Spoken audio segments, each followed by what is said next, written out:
Vlerat e Imam Aliut, paqja qoftë mbi të, janë të shumta. Ato janë të transmetuara si nga dietarët e Ehli Bejtit, ashtu edhe nga dietarët e Ehli Sunnetit.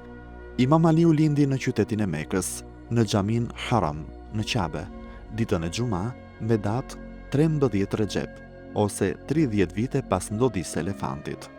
Transmetohet nga Hakimi i mendimin e të cilit e mbështetet dhe Dhehebiu, se nëna e Imam Aliut, Allahu ja ndriçoft fytyrën, Fatima bint Esed, e lindi djalin e saj brenda në Qabe. Një nga epitetet e tij është Ebul Hasan, babai Hasanit.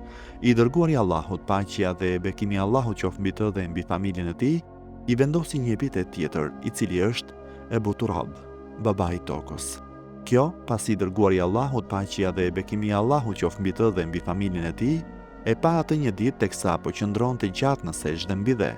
Disa nga epitetet e tjera të tij janë Ebul Husein, Ebu Sibtein dhe Ebu Rihatein, Emirul Mu'minin, El Murtada wal Wasa.